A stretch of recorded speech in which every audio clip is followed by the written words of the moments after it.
po mapagpalang araw sa ating lahat. Magandang araw po.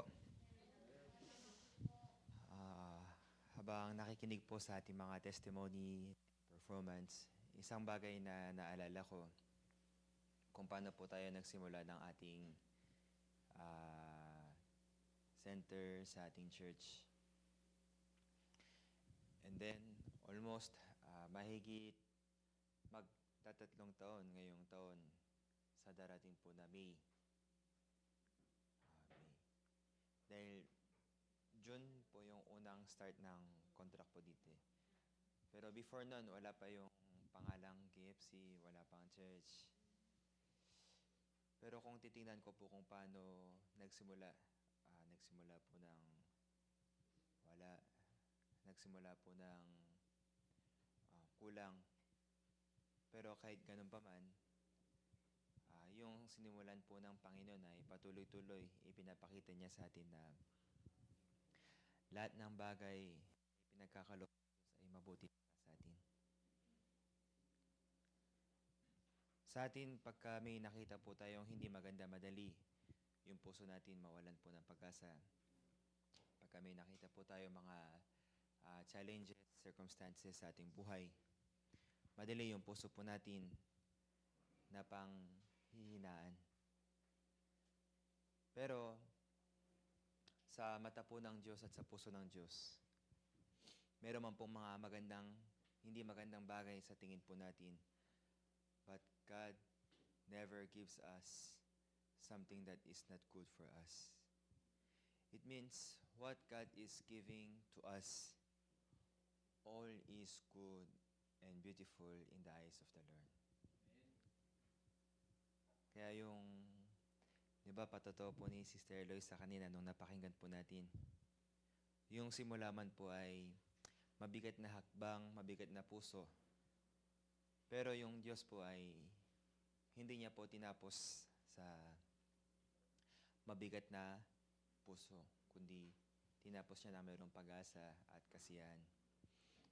Naalala ko, isang araw, nung kami po ay nagkita ng aking asawa, unang pagkita namin.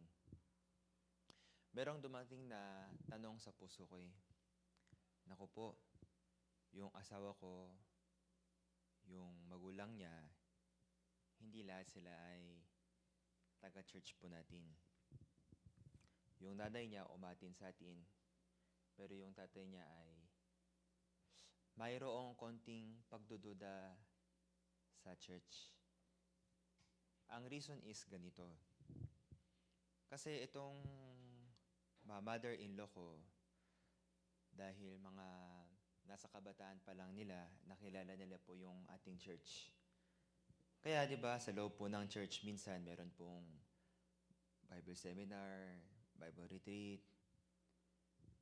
Itong nanay ko, mother-in-law ko, meron po siyang 3 anak Kaya habang dinadala niya daw si Jiwon, yung asawa ko, mga 4 years old, 5 years old pa lang, nakita daw ng father-in-law ko na ang ginawa ng mother-in-law ko ay iniwan na lang si Jiwon sa tabi-tabi.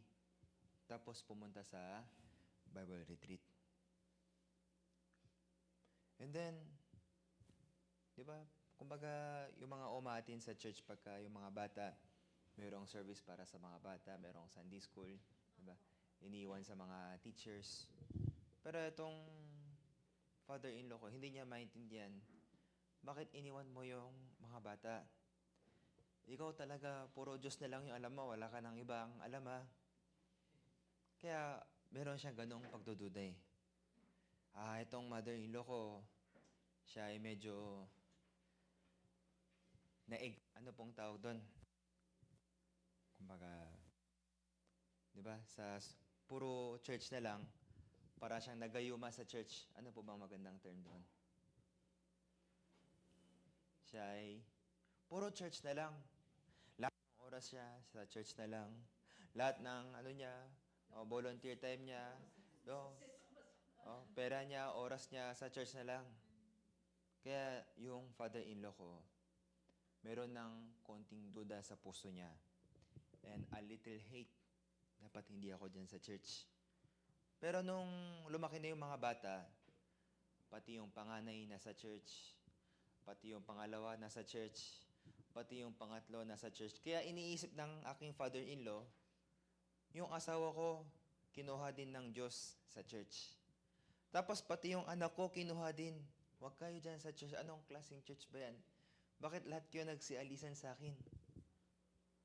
Tapos nung nalamang ikakasal na, saan ikakasal? Sa church din. Naku po. Please don't take my daughter. Kasi sila po ay medyo, di ba po sa Korea, meron po tayo mga iba't ibang mga province. Ang province po ng Cholado ay medyo parang Philippine style. Malapit sa family. Medyo close family. Kaya kailangan at least once a week, once a month, buong family nakikita. Tapos buong family kumakain sabay-sabay. Yun ang gusto ng father-in-law ko eh. Tapos nung nalaman niyang ikakasal sa church, ayaw niya. Nung nakilala niya ako, ano daw ako? From Philippines, nako. Hindi pwedeng mapunta sa ibang bansa yung anak ko. Mas malayo, mas mapapalayo sa akin. Ayaw ng aking tatay. Kaya ako rin sa puso ko ay merong bigat eh. Kaya minsan, nagkakaroon ng tanong, totoo ba itong babae ay bigay sa akin ng Diyos? Kasi yung daan ay masikip eh. Yung simula ay mahirap. Kaya maraming tanong sa puso ko, pwede ba ito? Posible ba ito? Pero merong isang puso na ibinigay ng Diyos sa akin eh. Pwede akong magpatotoo. Tay, tama po kayo. Hindi po madali ang pagmimisyon. Hindi rin po madali ang pag-ministry. Minsan, mahirap. Minsan, gutom. Minsan, kulang. Yes po, tama po yun. Ako rin, lumaki po ako sa Pilipinas, mahigit 20 years. Ako rin po ay lumaki ng may hirap.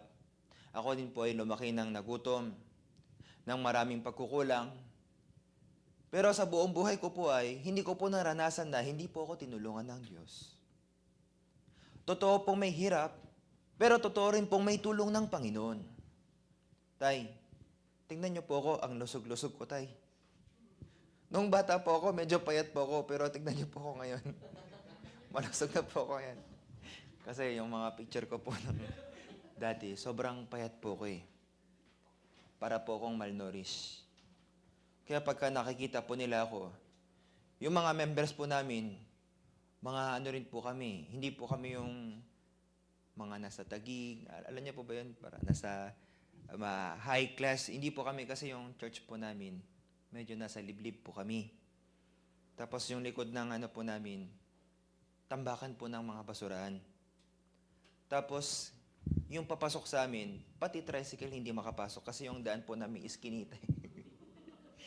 Kaya, kailangan hanggang doon sa pinakamalaking kanto lang. Tapos lalakarin sa loob. Tapos yung mga bahay doon ay puro mga walang titulo. Ibig sabihin, anytime pwedeng mawala. Squatter area. Kaya, meron po kaming isang member. Siya po ay bulag eh. Pero hindi pa po mula bata bulag. Kumbaga, mga 16, 17 years old, mga ganyan. Pero sa sobrang hirap, isang araw siya ay nagkaroon ng sakit. Gusto niyang pumunta sa hospital kasi sobrang init ng ano niya eh, lagnat. Hindi ko pa alam kung naranasan niyo. 40 degree. Sobrang init, di ba? Yun ay hindi karaniwang lagnat eh. Pero itong si sister, natatakot daw pumunta sa hospital kasi ang laki ng bayad. Tiisin ko na lang dito. Alam niyo, pagkatas ng 3 araw, dahil sa sobrang init, nabulag po siya. Kaya, etong sister din, kami din, naawa po kami. Kawawa naman, bakit naging ganito yung buhay? Pero kahit itong sister na ito, pagka pupunta sa amin, nararamdaman niyo yung, ay, kawawa naman tong sila pastor. Sila rin, kusa na, nagbibigay para makatulong kahit papaano. Merong ganong panahon sa amin. Tay, totoo po na merong hirap. Totoo po na merong gutom. Pero totoo rin na merong tulong po ng Panginoon. Totoo rin po na merong gabay ng Panginoon. Kasi ang daming nagtatanong hanggang ngayon. Joshua, ang dami ko nakikitang balita sa Pilipinas, delikado daw, may binabaril daw, may pinapatay daw. Totoo ba yon? Ano yung dapat kong isasagot? Totoo yun. Ang hirap sabihin. Kasi kailangan ipinapromote ko yung Philippines eh. Punta po kayo sa Philippines, maganda po yung Philippines. Narinig ko yung sa balita, may ganito daw, ganito daw. Totoo ba yon? Alam mo kasi yung mga binabaril, ano sa tingin mo, binabaril lang ng, walang dahilan? May dahilan yan, syempre. Kasi may ginawang masama, kaya ganyan. Hindi, nakita ko kasi, bigla na lang daw binaril kasi nagkaroon daw ng traffic doon sa kalsada, may ganito daw eh. Kaya, kahit anong explanation ko, ang hirap ipaglaban. Hindi po, maganda po, ang dami ba? Alam niyo po ba, number 1 yung Philippines sa pinakamaraming tourist? Pero alam din niyo, sa puso ko rin. Sa loob ng buong 20 years, kami rin nanakawan. Kami rin nalapitan ng kutsilyo, nalapitan ng baril. Pero hanggang ngayon, buhay pa din. Hindi pala delikado yung lugar na delikado. Ang lugar na delikado ay lugar na kung walang gabay ng Panginoon. Kahit na gaano ka-safe ang lugar, kung walang gabay at patnubay ng Panginoon, ito pala yung delikado. Yun ay naging patotoo sa puso ko, Tay. Totoo pong may hirap. Totoo pong may gutom. Pero, totoo din pong may tulong ng Panginoon. Kaya kung si Jiwon po ay ipapakasal nyo sa akin, hindi ko po masisigurado na hindi po kami mahirapan. Hindi ko po masisigurado na kami ay hindi magugutom. Pero masisigurado ko po na hindi po pwedeng hindi tutulong ang Diyos. Itong si father-in-law ko ay biglang napaiyak eh. Maybe it's time to let go. Kasi sa kanila ay, yung babae, pagka kinasal, it's no longer your property. Yung lalaki, pagka kinasal, sa'yo pa rin eh. Kasi siya yung magmamana ng yung family tree. Pero yung babae ay, kailangan sumama sa lalaki, tama po ba? Kaya sa puso ng tatay ko, pero ngayon, lagi namin pinapakita si Hayon. Tay, tingnan niya po si Hayon. Tay, tingnan niya po si John. Masaya po sila. Ganito po sila. Kaya, nagsimula po tayo ng ating church center. Yes, we cannot say that there was no difficulties. It is true that there are times, there are hardships, there are difficulties, there are some troubles, but hindi ang Diyos ay pinabayani. Kaya nung narinig ko rin po yung mga testimonies po natin, yes, meron din palang ganitong pagsubok. But ang pagsubok na to ay hindi binigay ng Diyos para ako ay mahirapan, kundi sa pamagitan na ito ay pwede kong makamtan yung puso ng Panginoon. Kaya today, I would like to share the Bible story here in Book of John, chapter 5. Kung meron po tayong mga Biblia, pwede po kayong sumabay. Pero kahit wala po, ay pwede po natin makita dito po sa ating screen. Sa John chapter 5, makikita po natin mula po sa verse 3 ay makikita po natin ang ganitong salita. Sige po, babasahin po natin dito sa harapan. Nasa mga ito ay nangahundusay ang marami sa kanila, mga may sakit, mga bulag, mga pilay, at mga natutuyo. At naroon ang isang lalaki na may 38 taon nang may sakit. Nang makita ni Jesus na siya'y nakahandusay, ay mapagkilalang siya'y malaon ng panong may sakit. Ay sinabi sa kanya, "Ibig mo bagang gumaling?" Sumagot sa kanya ang lalaking may sakit, "Ginoo, wala nang taong maglusong sa akin sa tangke sa pagkalawkaw ng tubig. Samantalang ako ay naparoon ay nakalusong na muna ang iba bago sa akin. Sinabi sa kanya ni Jesus, magtindig ka at buhatin mo ang iyong higaan at lumakad ka. At pagdakay, gumaling ang lalaki at binuhat ang kanyang higaan at lumakad. Doong araw na yun ay araw ng Sabat. Merong may sakit. Merong pilay, bulag, maraming may sakit. Ito pong verse 3 represent the image of sinners na katulad po natin. Merong ganitong klaseng makasalanan. Merong ganitong klaseng tao. Pero ang kahanga-hanga ay, noong dumating si Jesus, hindi lahat ay nakatulong po ng tulong ni Jesus. Hindi lahat ay nakatanggap ng paggagamot mula kay Jesus. Sino lang? Itong 38 taon na may sakit. Ibig sabihin, kahit dumating yung tagapagligtas, hindi lahat ay naligtas. But that doesn't mean Jesus doesn't have the power to save. Do you believe that? Si Jesus ay may kapangyarihan. Si Jesus ay kayang iligtas. Pero bakit kahit merong may mga sakit, sila ay hindi naligtas? It's not because Jesus doesn't have the power. It's not because Jesus is not capable. But because my heart is not yet ready to accept Jesus. Kasi andyan na si Jesus eh. Andyan na si Jesus, pero hindi pa rin napagaling. Ibig sabihin, hindi si Jesus ang may problema. Sino ang may problema? Ako yung may problema. Kasi kung hindi nagamot yung iba, tapos yung iba nagamot, kung ganon, hindi itong si Jesus yung may problema. Pero kung lahat ay hindi napagamot, ibig sabihin, bukang ito ay merong problema. Parehas din sa gamot. Pagka umuinom tayo ng Tylenol, diba sa Korea, yung number 1 na pagka may sakit sa ulo, Tylenol. Pero, halimbawa, uminom ako ng Tylenol, hindi naman mabisa sa akin.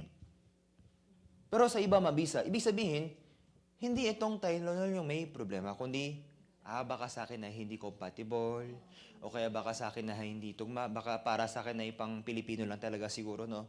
Hindi tugma sa akin yung pang-Korean. Hindi natin alam kung baka dahil sa ganun. Pero, hindi po ibig sabihin na walang epekto ang gamot. Merong epekto eh.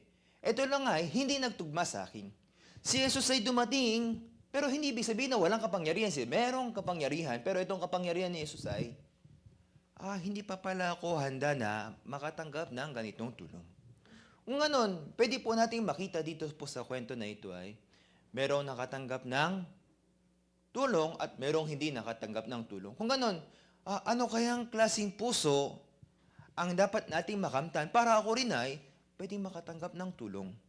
Kasi kung malalaman ko itong sikreto, sigurado ako rin, when the time has come and Jesus has come in my life, ako din, katulad ng 38 taong may sakit ay pwedeng makatanggap ng tulong at gabay ng Panginoon. For the past few days, isang salita po na naging mabiyaya sa aking puso ay about the story of Matthew chapter 13 about the ground. Meron daw pong iba't ibang mga lupa eh. Lupa na sa tabing daan, lupa na nasa batuhan, lupa na sa tinikan, lupa na matabang lupa eh. Yung binhi, pare-parehas na naitanim. Pero, merong mga binhi na nagtubo, pero merong mga binhi na hindi nagtubo. Kung ano, saan ba yung mga binhi na nagtubo? Doon sa lupa na mataba, doon sa lupa na maganda. Pero ano ba yung lupa na hindi nagtubo? Itong lupa na nasa tabing daan. Bakit? Kasi dumating daw yung ibon, tapos ito mga binhi ay tinuka. Doon sa mga batuhan, kahit magtanim doon sa mga batuhan, pwede bang maglagay ng ugat? Hindi kaya eh. Doon sa tinikan, hindi rin kaya. Kaya kahit na maglagay ng binhi doon, hindi pala kayang makapagpunga. Hindi pala kayang lumago, magbunga. Kung ganon, itong binhi ay, hindi ibig sabihin na itong binhi ay hindi maganda. Kung ganon, ito ay, nasaan? Nasa maling lupa eh. Itong lupa ay represent the heart of man. Yung puso ko pala ay katulad ng lupa. Itong binhi ay represent the Word of God. Pare-parehas nakatanggap ng salita, pero may ibang tao, itong salita ay natatanggap. Yung ibang tao, itong salita ay hindi natatanggap. Alam po ninyo, may isa po akong kaibigang pastor. Minsan pagka nakita ko itong pastor, parang may tanong sa puso ko eh. Pastor ba ito? Kasi lagi kong narinig sa kanya, bakit itong pastor na to ay ganitong klaseng pastor na ito? Pero itong pastor pala na ito, siya po ay dating miyembro ng gangi. Pero ngayon siya ay nabago. Kumbaga, nasa kanyang ugali, salita, malakas. Kumbaga, yung salita, hindi lang simpleng malakas. Ano po ba yung tao doon? Pagka nagsalita, parang, nakakasiga. Man. Pero yun ay style niya eh. Kaya, yung mga ibang tao na alam na itong style ng pastor na ito, parang normal na lang sa kanila. Yung ibang tao, ito ay hindi matanggap eh. Ewan ko po, dahil po tayo ay medyo may mga matagal na sa Korea. Kung napapansin nyo, minsan, di ba, sa company, may mga boss, mga amo, pagka sila ay nagsalita, sa kanila, normal lang yung, shikia, ra, mga ganyan, di ba? Sa kanila, parang normal lang. Pero para sa ibang tao, bakit ako ganito yung sabi sa akin? Di ba? Kasi, tapos, mga Koreano, mahilig sila sa, para sa kanila, ano lang yan, tapik-tapik lang. Pero, sa tingin ng ibang tao, harassment na to abuse na to Merong mga ganitong, di ba, minsan may mga na-encounter po tayo.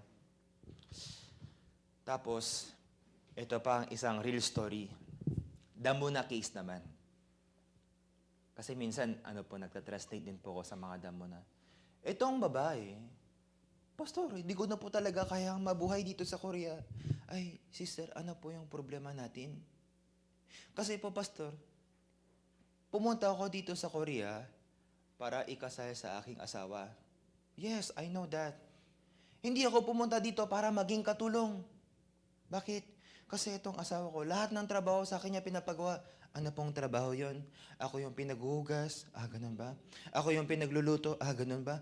Ako din yung pinaglilinis. Ako na lang lahat. Ganun ba? Sis, ano po yan? Ganyan po yung culture sa Korea. Hindi, dapat minsan siya, minsan ako, tapos hati din kami minsan. Ako na lang lahat lagi. Siya lang ba yung pagod? Ako din pagod eh. Ako yung naghugas, ako yung nagluluto. Siya wala siyang ginagawa, kundi puro lang siya dun sa company niya. Kaya, sa puso ko, gusto kong i-explain, sister, kasi yung culture po dito sa Korea. Pero kahit ilang beses ko i-explain, hindi niya maintindihan eh. Baka siguro, Sister Luisa maintindihan niya, Sister Chris maintindihan niya, pero yung hindi pa naka-stay sa Korea, mahirap maintindihan, tama po ba? Ako din, nung unang beses po ako dumating sa Korea, that was when I was 18 years old. Lahat na lang sa akin iniutos. Bakit ikaw para kang boss, utos ka ng utos sa akin? Kasi yun pala sa Korea ay kung sino yung bata, siya dapat. Kaya isang araw, ako ay sobrang nainis. Ikaw, sumusobra ka na. Grabe ka na. Akala mo, ikaw, boss ka. Lahat na lang inuutos mo sa akin na. Kaya sabi niya sa akin, kasalanan mo eh. Ano ang ginawang kasalanan ko? Dapat pinanganak ka ng mas maaga sa akin. Grabe ka naman. Pati yun, kasalanan ko. Hindi maintindihan. Bakit? Hindi yun ang problema, kundi, etong lupa pala. Ito ay nasa lupa ng matinik. Nasa lupa ng tabing daan. Nasa lupa ng batuhan. Pero itong binhi ay, hindi ibig sabihin na walang kapangyarihan. Yung binhi ay, may kapangyarihan, pwede magbunga, pwede magkaroon ng bulaklak. Pero bakit hindi makapag-produce? Kasi siya ay nasa batuhan. Siya ay nasa tinikan. Yung puso ko rin pala. Yung salita ng Diyos ay, everyday, meron sa akin. Bakit yung iba, they are very grateful of their life? Di ba nga yung iba, paggising nila sa umaga, Lord, marami mong salamat. Ako po ay nakasurvive today. Yung iba, paggising sa umaga, it's another day. Ano naman to? Another day of stress. Another day of ako. Yung iba yung gising nila, ay Lord, salamat po. Ako po ay binigyan na panibagong buhay. I can live another new day. Salamat po. Yung iba, papasok na naman ako ngayon. Ayoko, puro na naman ako. Ibang klaseng puso yun, tama po. Pero lahat tayo ay nasa parehas na sitwasyon, nasa parehas na circumstances. Yung iba, kahit kumikita ng 4 million, kulang pa rin. Yung iba, kahit 1 million, buti nakaka 1 million ako, Lord, marami pong salamat. Pero yung iba, kahit 4 million, may utang pa ako ng ganito, may utang pa ako ng... Kailangan pa kumahit kasi kailangan pa bayaran yung ano. Kahit na parehas yung sitwasyon, pero iba yung nasa puso eh. Tama po ba? Ibig sabihin, kasi tingnan po ninyo, we are already grateful when our salary income, 30,000, 40,000, 50,000, sobrang laki na. Di ba? Nung nasa, pero ngayon, 80,000, 90,000, kulang pa. Not because I don't have enough income, but because my heart is not in the place wherein I can have satisfaction. Isang araw, sabi ng asawa ko, kasi ako rin, merong mga classmate na missionary. Yung asawa ko naman, wala siyang classmate, pero meron siyang mga kaibigan na naging asawa ng mga missionary. Yobo, alam mo ba, ganito yung kaibigan ko, sila ay nasa Cote d'Ivoire. Ewan ko kung alam niyo po yung Cote d'Ivoire. Nasa Africa daw eh. Alam mo ba, sila, hindi daw sila nakakain ng maayos. Tapos sila, nagkasakit daw sila, tapos di rin makapunta sa hospital. Kasi kahit sa hospital daw sila, hindi rin naman sila magagamot. Kawawa naman sila. Sinabi niya sa akin habang kumakain ng manok. Hindi ko na masubo yung manok. Bakit niyo mo sinabi, sarap-sarap ng kain ko, tapos ikaw, yan yung kinukwento mo sa akin. Noong nakita ko yung sarili ko, ako pala ay sobrang mapalad. Hindi ko pwedeng sabihin, hirap ito. Hindi ko pwedeng sabihin, pagod ito. Buti nga ako nakakain ng manok. Tapos sila, kinukwento niya, sila daw, hindi daw sila nakakain na maayos, sila daw na. It means, it's a matter of our heart. Yun po yung naging mabiyaya sa akin. Yung biyaya ng Diyos, salita ng Diyos, tulong ng Diyos ay laging nasa atin. But why some other people appreciate? But why other people, they are still not satisfied?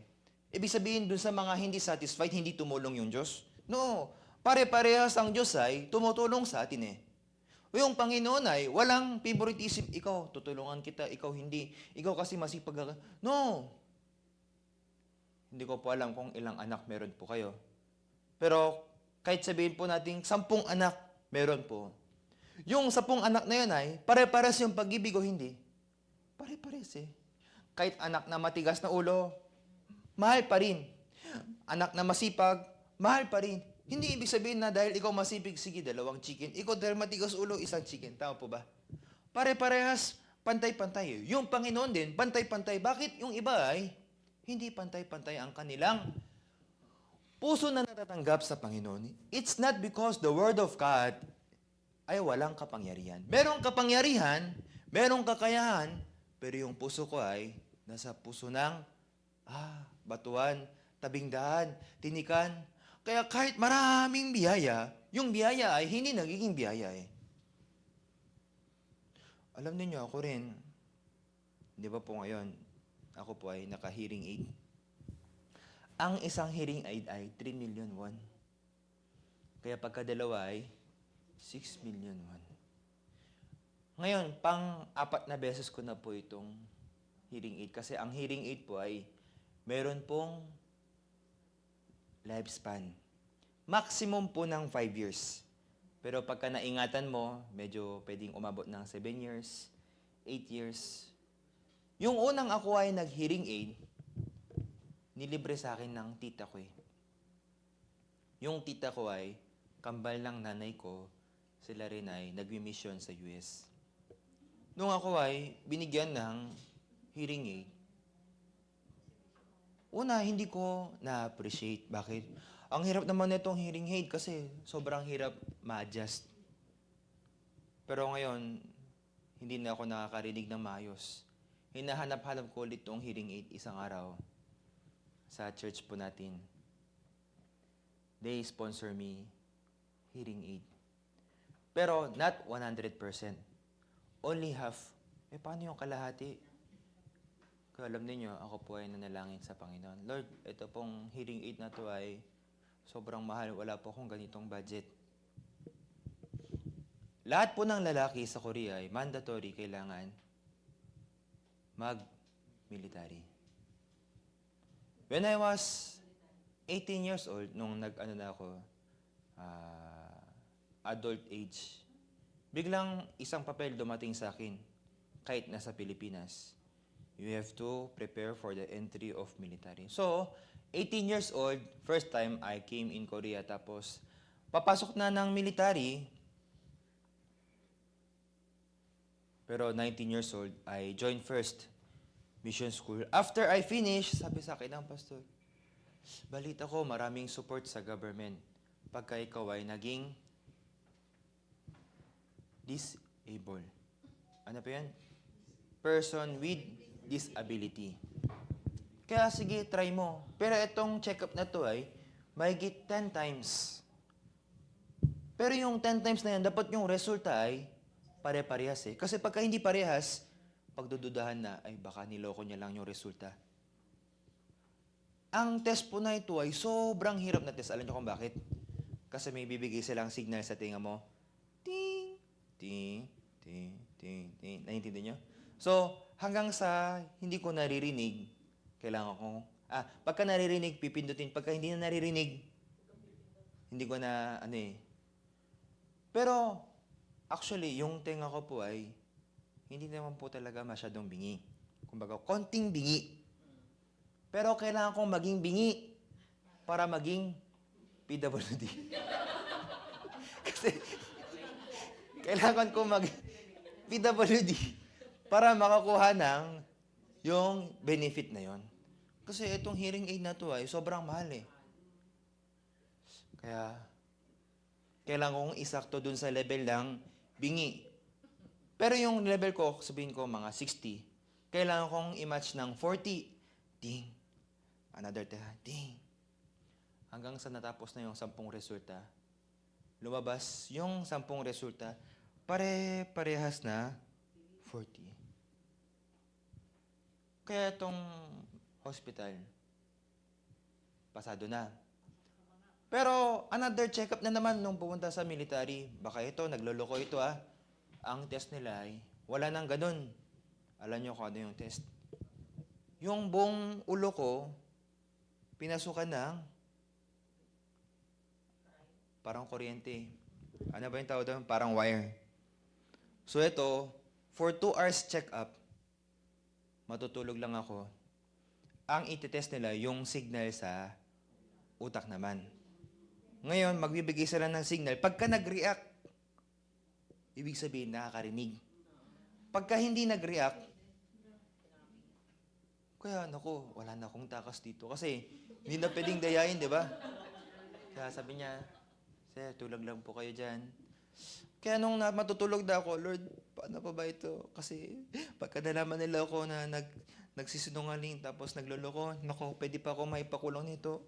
Sana po lumabas yung resulta na parehas nung dati. 40. Nung pagkatapos na ng 2 hours check-up, lumabas yung resulta 40. Kaya, ito, bingi pala to. Ito. Kailangan mag-match, di ba? And so, doon naging PWD na nakakuha na ng isang libreng hearing aid. Isa lang. Yung isa, tulong galing sa church. Tapos, alam niyo, dumating sa puso ko. Hindi ko sinasabi na kasi nagkaroon ako ng, certificate na PWD, kaya nagpapasalamat ako. Hindi po ito. Ang gusto kong sabihin, dati kahit merong hearing aid, hindi ko na-appreciate eh. Pero ngayong meron na, Lord, marami pong salamat. And then during pandemic, we didn't have much time to talk with our, yung families, yung mga malalapit sa atin. Pero nung pandemic na, hindi na makalabas, di ba? Kaya puro sa bahay lang eh. Kaya yung nasa bahay, yung mga malalapit na tao, na-appreciate na natin. Yung mga bagay na, meron na matagal sa atin, andyan na, hindi ko lang nalaramdaman yung halaga. Sa akin, matagal lang merong tulong ng Panginoon. Hindi ko lang nararamdaman. Hindi ko lang nakikita yung halaga. Alam niyo, meron pong tulong ng Panginoon sa atin. Meron pong pag-ibig ng Panginoon sa atin. Pero, hindi ko lang nakikita yung halaga. Sa akin pala, matagal lang. Diyos ay gustong tumulong sa akin. Yung Diyos pala ay matagal lang gusto akong pagpalain. Pero dahil hindi ko nararamdaman, hindi ko nakikita, kaya pala ako ay pinagdaan ng Panginoon sa ganitong mga sitwasyon upang ako ay maramdaman na ganito pala yung dakilang pag-ibig ng Diyos. But it doesn't mean we have to wait for that difficulties just for us to feel the presence of the Lord. Kahit hindi mangyari yon, sa pamamagitan ng salita, we can already feel, yung pag-ibig ng Diyos ay kasama ko pala. Many of us, we always pray to the Lord, Lord, tulungan niyo po ako. Di ba, Lord, kasama po namin kayo. Pero bakit ako merong ganitong kahirapan? Lord, di ba kasama niyo po ako? Bakit po ako merong ganito pinagdadaanan? You know, we want God's provision. Ibig sabihin, yung tulong at kilos ng Panginoon. But what God wants in our life is the presence of the Lord. Kahit hindi mangyari yung ganyong sitwasyon, we can already have and feel the presence of the Lord. Yung puso ko pala, God wants to show that my heart is like the ground of batuhan, tinikan. Maraming beses yung Diyos ay nagtanim ng binhi pero ito ay hindi tumubo. Hindi dahil sa iyong salita ay walang kapangyarihan, kundi yung puso ko pala ay matigas, matinik, nasa tabing daan. Until God is changing my heart into matabang lupa. Noong naging matabang lupa na, pwede nang magkaroon ng ugat, pwede nang magkaroon ng bulaklak, pwede nang magkaroon ng bunga, hanggang sa ito ay pwede magbigay ng luluhati sa Panginoon. You know, we can never have satisfaction in the world. Why? Because God made the heart of man to be satisfied only into the heart of God. Kahit gaano kayaman, kahit gaano na may kakayahan, position, authority, this will never fulfill our heart. Only the Word of God can fulfill our heart. Because when God created man, God created according to His image. Ibig sabihin, according sa kalooban ng Diyos, only when we live according to the will of God, that is the time we can fulfill our heart. Pinakamasaya, pinakamapagpala. Hindi pala dito sa mundo na ito. That's why God is guiding our heart to meet the heart of the Lord until yung puso natin ay maging mabuting lupa. Today, we read the story of John chapter 5. Maraming may sakit, pero isang tao lang nakatanggap ng tulong ng Panginoon. Bakit siya lang? Ano ba yung puso ng tao na ito? Ang puso ng tao na ito ay, for 38 years, nakita niyo yung sarili niya, wala pala akong kakayahan, hindi ko pala kaya, kahit anong sipag ko, kahit anong sikap ko, I cannot do it by myself. So, he come to the result of, wala akong magagawa kundi, I have to wait for the grace. I have to wait for the mercy that someone will bring me to go to the tank of Bethesda. Kasi yung mga ibang tao, pagka dumating yung anghel para ikalawkaw yung tubig, they're already ready. Get set, go, paunahan sila. Tama po ba? Pero itong 38 years of infirmity, kahit siya ay naka-ready, pero pagka dumating yung anghel, hindi niya kayang pumunta sa loob. Bakit? Kasi hindi siya nakakatayo, hindi siya nakakalakad, he doesn't have any power. Give up na ako, hindi ko na kaya. Ang puso niya ay wala ng pag-asa. Ang puso niya ay naghihintay na lang ng merong tumulong sa kanya. It means his heart reached to the lowest point wherein he is only looking na dumating ang tulong ng Panginoon. Nung dumating si Jesus, ibig mo bagang gumaling? Jesus, ikaw lang yung hinihintay ko. Sige nga, tumayo ka. Jesus, paano ko tatayo? 38 years nga kung hindi nakatayo. Yes, I know that it sounds crazy, kahit hindi ko talaga maintindihan, pero I will stand pa rin. Because I know what you said is true. Kahit hindi ko kayang dalhin yung higaan ko, pero dahil sinabi mo, sige, I will follow your words. Bakit? Wala na siyang ibang dahilan para i-reject itong salita ng Panginoon. You know, in Korea, we have this, ano pa tawag po dito? Kasabihan. Hindi kasabihan. Wisdom story. Meron daw dalawang bahay. Isang bahay, mayaman. Isang bahay, mahirap. Pero pares lang sila ng sitwasyon. Bakit merong mahirap? Bakit merong mayaman? Kaya, itong nasa mahirap, nakita nila, bakit kaya mahirap? Itong mayaman, bakit kaya mayaman? And later, they find out. Sabi ng bisita, o sige, iakyat nyo yung baka sa bubong. Kaya, sabi ng mayaman, at sabi ng mahirap, paano ko iakyat itong baka sa bubong? Nakita na ba kayo ng baka sa bubong? Wala pa eh. Kaya itong mahirap, sabi niya, Tay, paano natin iakyat itong baka sa bubong? Ang hirap naman yan. Hindi, tara subukan. Paano na iakyat yan? Kaya hindi nila inakyat. Pero itong mayaman, sabi niya, iakyat daw. Sige, kuha ng, ano yan? Ladder. Ano yan, ladder? Hagdan. Tapos, sige, dalhin mo yung baka, iakyat natin. Tapos nung iakit niya, nasira yung hagdan. At that time, they realize, kaya pala sila mayaman. Ano man yung sabihin, kahit imposible, ginagawa o hindi? Ginagawa. Pero dito, pagka nakita niya, hindi, parang imposible ito, ang hirap naman. Gagawin o hindi? Hindi na eh. Ibig sabihin, bago palang gawin, sa puso pa niya, ay hindi pwede yan. Sino lang yung pwedeng sumunod sa puso niya? Sige, kung ano man yung sabihin niya. Ngayon, sabi ni Jesus, ibig mo bang gumaling? Yes po. Siguro kung sa akin sinabi yun, paano ko tatayo? Pwede magkaroon ng ganitong violent reaction. Tama po ba? Pero itong 38 years of infirmity, hindi siya nagdalawang isip, paano ko tatayo? Sige, tatayo ako. Siya ay tumayo at lumakad. You know, in the heart of this man, there is no any other way but only Jesus. There is no any other hope but only Jesus. That's why whatever Jesus says, kaya niyang gawin. Sige, kung sabihin mong tatayo ko, kahit alam kong hindi ko kaya, but I will do. Kahit na ako ay nasa kahirapan, kahit na ako ay nasa kalungkutan, but if the word says, rejoice evermore, sige po, kaya kong lumalhati para sa inyo. Kaya kong umawit sa inyo. It's not because I'm happy, because I know it's the will of God. It's the heart of God. Pwedeng sumunod, pwedeng lumakad. Paano ako pwedeng umiti? Paano ako pwedeng maging masaya sa gitna ng kahirapan? If it's the heart of God, then I can. Why? Because I know that God's will is always good and faithful in my life. Yung Panginoon ay never nagkamali sa aking buhay. Amen?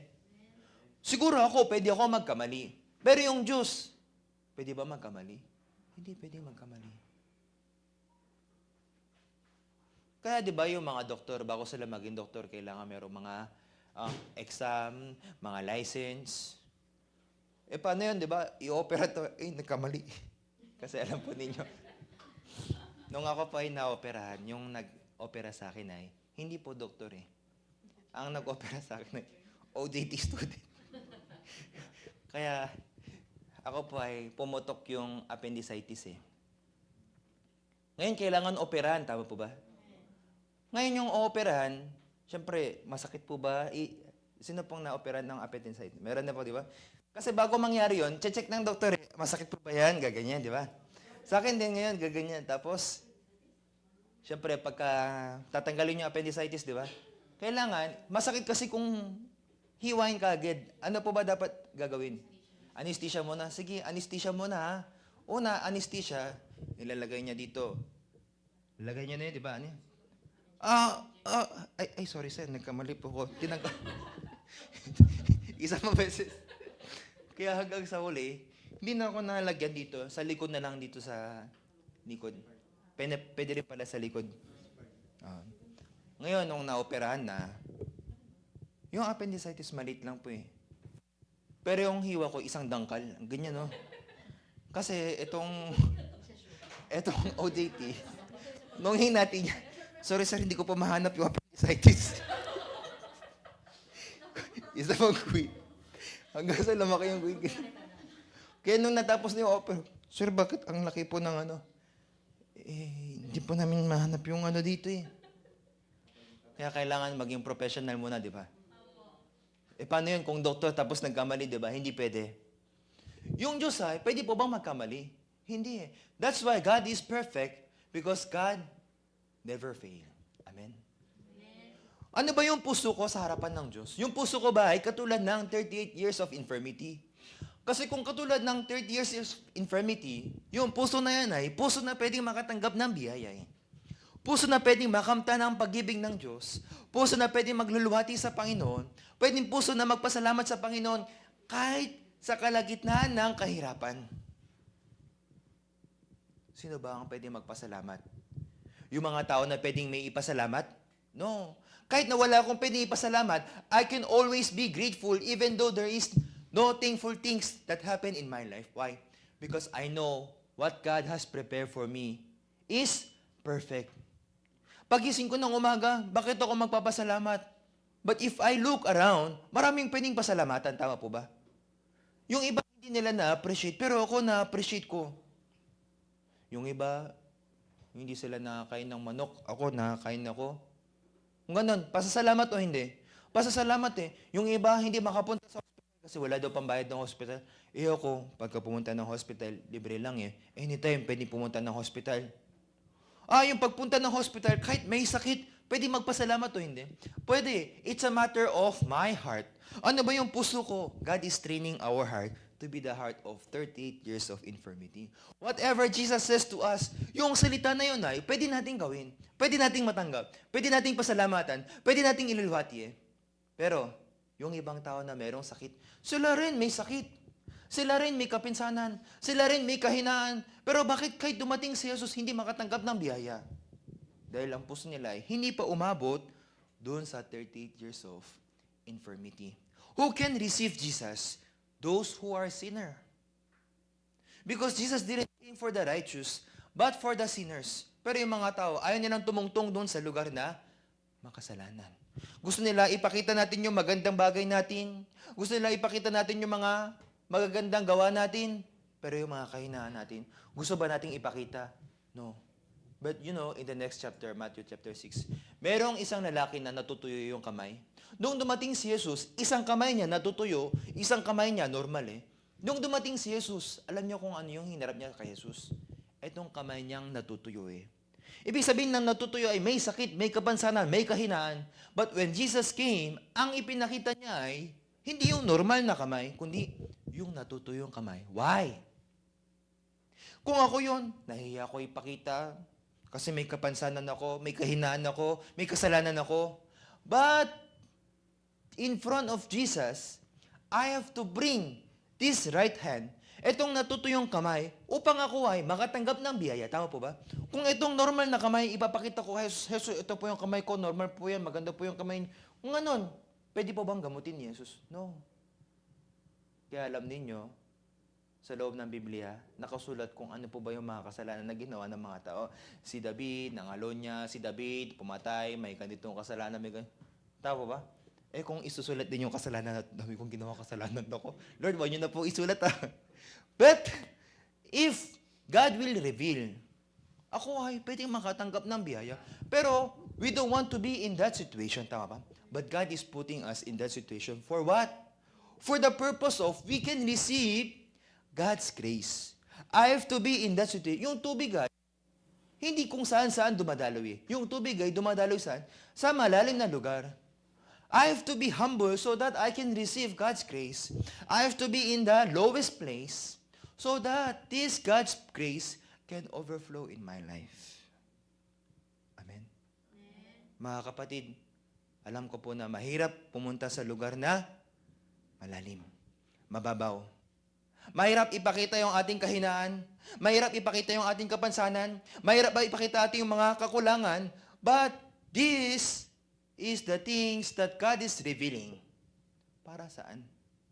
Para ba ako ay mapahiya? Para ba ako ay masaktan? No. Para ako ay makatanggap ng biyaya ng Diyos. Etong may mga sakit sa harapan ng tangke na ito, ano yung ipinapakita nila? Sige, susubukan ko. Sige, gagalingan ko. 1, 2, 3. Pagka dumating ang anghel, bibilisan ko ha. They are trying their good. They are trying their best. But the more they do their best, the more they do their best things, the more they are getting far with Jesus. Si Jesus andyan eh. Jesus is always with us, knocking in the door of our heart and waiting for us to receive Jesus. But why I cannot receive?